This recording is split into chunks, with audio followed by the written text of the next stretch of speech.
কৃষক কৃষি তার উন্নয়ন সব নিয়ে আমাদের এই আয়োজন। বাংলার কৃষি, বাংলার কৃষি, বাংলার কৃষি। ফলবে ফসল, ভরবে গোলা, আরো বেশি বেশি। বাংলার কৃষি, বাংলার কৃষি, বাংলার কৃষি, বাংলার কৃষি, বাংলার কৃষি। প্রিয় দর্শক, বাংলার কৃষি অনুষ্ঠান থেকে শুভেচ্ছা। কৃষি তথ্য প্রযুক্তি পরামর্শ এ নিয়েই বাংলাদেশ টেলিভিশনের প্রতিদিনকার আয়োজন বাংলার কৃষি। কৃষক ভাইরা, বাংলার কৃষির আজকের পর্বে আপনাদের জন্য থাকছে এই সময়ের মাঠ ফসলের করণীয় বিষয়ক মাঠ প্রতিবেদন, সেই সঙ্গে থাকছে কৃষি বিষয়ক নানান গুরুত্বপূর্ণ তথ্য ও পরামর্শ।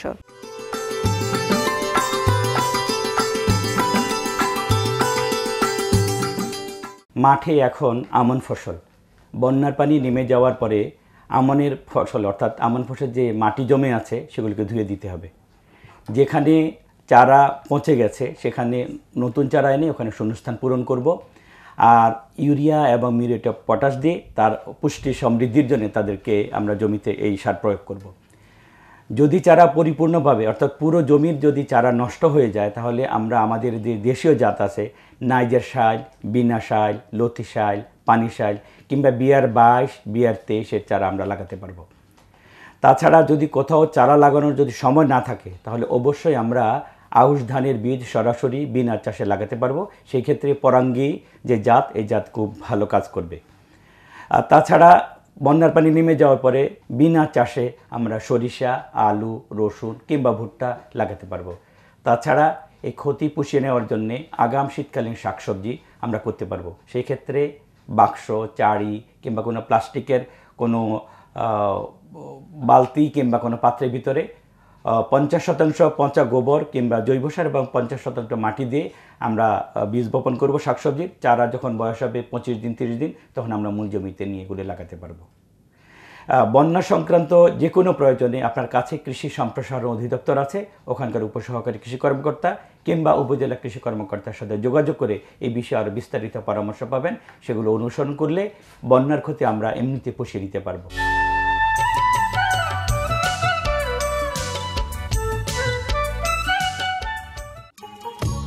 কলমি শাক আমাদের দেশে একটি অতি পরিচিত শাক। একবার লাগালে অন্তত ৩-৪ মাস পর্যন্ত কলমি শাক খাওয়া যায়। কলমি শাকে আমিষ, শ্বেতসার, চর্বি, খনিজ লবণ, ভিটামিন, ক্যালসিয়াম, লৌহ, ক্যারোটিন, খাদ্য শক্তি পাওয়া যায়। খরিফ মৌসুমে বাংলাদেশে শাকসবজির অভাবের জন্য বাংলাদেশ কৃষি গবেষণা ইনস্টিটিউট গবেষণা করে এই পাতা জাতীয় সবজির বাড়ি গিমাকলমি 1 নামে অবমুক্ত করেন।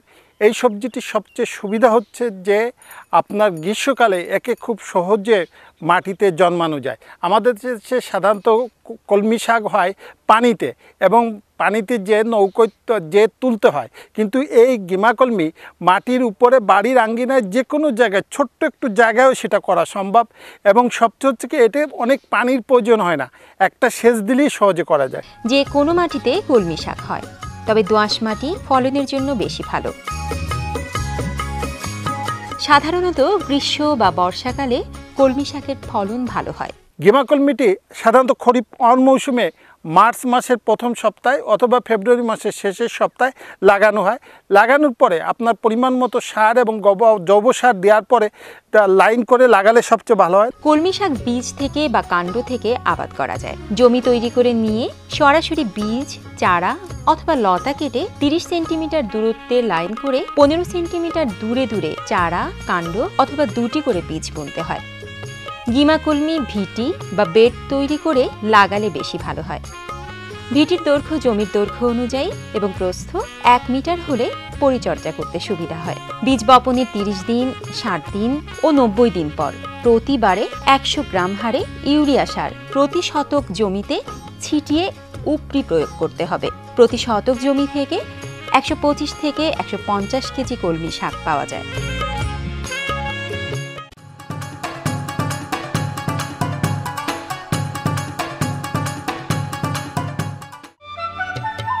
চুই ঝাল একটি লতা জাতীয় গাছ।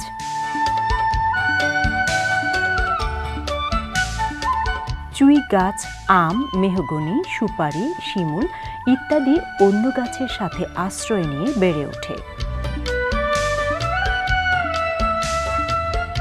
তবে আম গাছে বেড়ে ওঠা চুই সবচেয়ে বেশি ভালো মানের হয়। এই চুইটা এই দোআঁশ মাটিতে ভালো হয়, এই উঁচু অঞ্চলে হয়। এটা আম গাছে এটা ভালো হয়। আম গাছে ভালো হয় কারণ এটা আমার ধারণা আম গাছের একটু এই বাকলটা একটু ফাটা ফাটা থাকে আম গাছে, এই জন্য ওটা শিকড় বসাতে সুবিধা হয়। আমের চুইয়ের সাথে অন্য অন্য ফসলের একটু মিল আছে আমার কাছে মনে হয়, সেটা হলো পান, তারপরে গোলমরিচ এবং আর একটা শাক আমরা ভেষজ শাক হিসাবে খাই এবং ভেষজ শাক হিসাবে খাই, সেটা হলো পিপুল শাক। এই পিপুল শাকের সাথে এটা পিপুল শাকের সাথে তুলনা করা চলে। এই চুইটা দুই রকম, এখানে দেখছি একটা গাছে হয় আর একটা ছোট ঝাড় আকারে হয়, সেইটার দাম একটু কম, কিন্তু মানুষ যেটা বাড়িতে খায়, বাড়িতে খাওয়ার জন্য ওই চুইটা খারাপ না, কারণ ওটা কেটে কেটে নিয়ে বাসায় যে কোনো সময় তাৎক্ষণিকভাবে রান্না করতে পারে।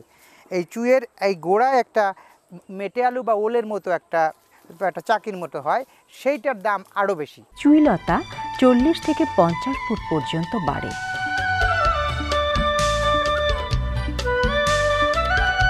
পাতা 2 থেকে 3 ইঞ্চি লম্বা হয়। পাতার আকার হার্টের মতো। বীজ ও লতার কাটিং দিয়ে চুই গাছের বংশ বিস্তার করা যায়। বর্ষা নতুন বর্ষা যেই ছাড়বে গিরিতে লত ছাড়বে, তখন ওই লত কাটি নেবো, কিংবা এই যে মাটিতে যে সমস্ত লত এই আছে এই লত এরকম কাটি নেবো, নিয়ে এই 3-4 ভাব মাটিতে পাতায় দেবো, দিয়ে তারপরে মাটি দিয়ে রেখে দেবো। একবার লাগালি 10-20 বছর লাগতে পারে যদি আপনার উই পোকা না খায়। খেয়াল রাখতে হয় মাঝে মাঝে একটু ওই কীটনাশক গুঁড়ায় মাটিতে দিলি উই পোকাটা লাগে না।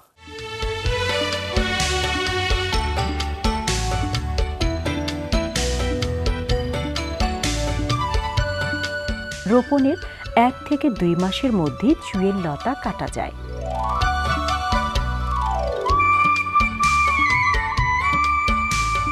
লতার পর্বমধ্য ছোট ছোট করে কেটে টুকরো করে তরকারিতে ঝালযুক্ত উপকরণ হিসেবে রান্নার কাজে ব্যবহার করা হয়।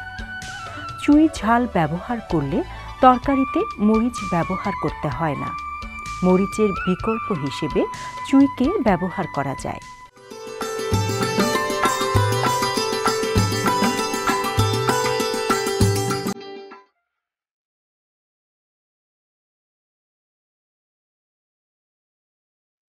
গোলমরিচ বহু বর্ষজীবী লতা জাতীয় সবুজ গাছ। দেশে গোলমরিচের উল্লেখযোগ্য জাত নেই। সাম্প্রতিক বছরে বাংলাদেশ কৃষি গবেষণা কেন্দ্র বাড়ি জৈন্তিয়া গোলমরিচ নামে উচ্চ ফলনশীল একটি গোলমরিচ জাত উদ্ভাবন করেছে। এটি অন্য গাছে বাউনিতে ফল ধরতে থাকে। ভালো বাউনি পেলে বাড়ি গোলমরিচ এ জাতটি 10-12 মিটার পর্যন্ত লম্বা হয়। প্রতি গাছে বছরে 1 থেকে 1.5 কেজি পর্যন্ত শুকনা গোলমরিচ পাওয়া যায়। অযৌন পদ্ধতিতে কেবল গোলমরিচের চারা উৎপাদন করা যায়। কমপক্ষে 3-4টি গিট সহ 30-40 সেন্টিমিটার লম্বা শাখা কাটিং হিসেবে নিতে হবে। বৈশাখ জ্যৈষ্ঠ মাসে চারা রোপণের ভালো সময়। সহায়ক গাছের গোড়ায় 2-3টি কাটিং লাগাতে হবে। এটা থেকে সহজে কর্তিত অংশ নিয়ে এটা সহজে গাছের গোড়ায় লাগিয়ে দিলে এটা বেড়ে ওঠে এবং এই বর্ষাকালে এটা লাগার জন্য উপযোগী। এবং এই গাছ থেকে এই 3 থেকে 4 বছর পরেই এইটা ফল উৎপাদন শুরু হয়। গোলমরিচে এই যে লাগাইতে গেলে গাছের গোড়ায় যে প্রাকৃতিক যে খাবার থাকে সেই খাবারের মাঝেই এটা চলে যায়। এবং যদি আলাদা বাগান করতে হয়, আলাদা বাগান করতে গেলে এই গর্ত করে সেই গর্তের মধ্যে 100 গ্রাম ইউরিয়া, 50 গ্রাম টিএসপি, 50 গ্রাম এমপি, 10-15 কেজি গোবর, পচা গোবর দিয়ে লাগিয়ে দেওয়া যায়। সেটা বাগান আকারে করতে গেলে যে কিছু গাছ আছে যেগুলো ভালো করে বেড়ে ওঠে, যেমন জিকা আছে, মান্দার গাছ আছে, চাষ করা যায়। টিলাযুক্ত এলাকাতে বেশি ভালো হয় এবং এটা ছায়া পছন্দ করে। 10 বছরের গাছ থেকে সে প্রতি বছর কমপক্ষে 8 থেকে 10 কেজি গোলমরিচ সে পেতে পারে। যখন সে নভেম্বর-ডিসেম্বরে সেটা পাকা শুরু করবে, একটা থোকার মধ্যে 1-2টা পাকা শুরু হলে সে এটাকে তুলে নেবে এবং সিদ্ধ করে রৌদ্রে শুকাবে এবং ওই যে সিদ্ধ করার পরে যে কালো একটা পানি বের হবে সেটা ওই ওই ওই রোদে শুকানোর সময় এটাকে পানিটা উপরে দিয়ে দিতে হবে, তো তখন সেটা কালো হবে। এই জন্যটাকে বলে ব্ল্যাক পেপার। কাঁচা অবস্থায় ব্যবহার করা যায়, বিদেশে কাঁচা অবস্থায় রপ্তানি হয়, বিদেশিরা এটা কাঁচা অবস্থায় সেটাকে পাউডার করে ব্যবহার করে থাকে।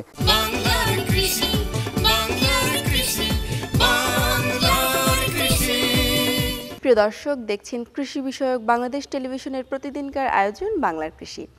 এই সময়ের করণীয় সম্পর্কে জানাতেই আমাদের এই আয়োজন, সঙ্গেই থাকুন।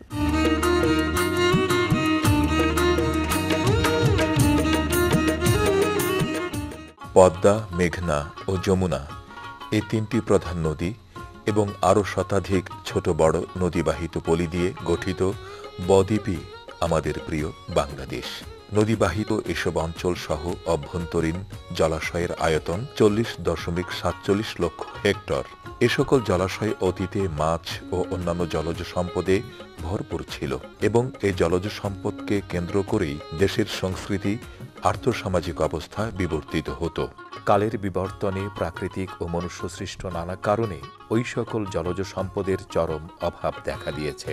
সে কারণে ইতোমধ্যে জলাভূমির প্রাকৃতিক সম্পদ আহরণ ও ব্যবহারের উপর নির্ভরশীল দরিদ্র জনগোষ্ঠীর জীবনযাত্রার উপর বিরূপ প্রভাব পরিলক্ষিত হচ্ছে। পাশাপাশি জলজ সম্পদ হ্রাসের কারণে জলজ জীববৈচিত্র্য ক্ষতিগ্রস্ত হয়েছে। এই অবস্থা মোকাবেলার জন্য প্রাকৃতিক সম্পদসমূহ সংরক্ষণ ও উন্নয়ন, তাদের আবাসস্থল পুনরুদ্ধার ও জীববৈচিত্র্য সংরক্ষণের প্রতি গুরুত্ব দেওয়া প্রয়োজন। জার্মান সরকারের অর্থায়নে ও GIZ এর কারিগরি সহায়তায় মৎস্য ও প্রাণী সম্পদ মন্ত্রণালয়ের অধীনে মৎস্য অধিদপ্তর কর্তৃক 2009 থেকে 2015 মেয়াদে বাস্তবায়িত হচ্ছে ওয়েটল্যান্ড বায়োডাইভার্সিটি রিহ্যাবিলিটেশন প্রকল্প। মৎস্য অধিদপ্তরের এ প্রকল্পের লক্ষ্য হচ্ছে প্রকল্প এলাকার অবক্ষয়িত জলাভূমি যেমন নদী, নদীর অববাহিকা, খাল, বিল, বরপিট, প্লাবনভূমি ইত্যাদির ভৌত অবস্থার উন্নয়ন এবং এর জলজ জীববৈচিত্র্য পুনরুদ্ধার ও পুনর্বাসনের মাধ্যমে মৎস্য উৎপাদন বৃদ্ধি, জলাভূমি সম্পদের উপর নির্ভরশীল দরিদ্র জনগোষ্ঠীকে সম্পৃক্ত করে সমন্বিত প্রাকৃতিক সম্পদ ব্যবস্থাপনা পদ্ধতির প্রবর্তন এবং মহাব্যবস্থাপনার আওতায় এর টেকসই চর্চার মাধ্যমে জলাভূমি নির্ভরশীল জনগোষ্ঠীর আয় ও মৎস্য উৎপাদন বৃদ্ধি, জলাভূমি নির্ভর জলজ প্রাণী ও উদ্ভিদের প্রজাতি ও সংখ্যা বৃদ্ধি এবং জলাভূমির জীববৈচিত্র্য সংরক্ষণ ও উন্নয়ন। যমুনা পদ্মা অববাহিকায় অবস্থিত পাবনা জেলার বেড়া, সাঁথিয়া ও সুজানগর এই তিনটি উপজেলা নিয়ে প্রকল্প এলাকা বিস্তৃত ছিল।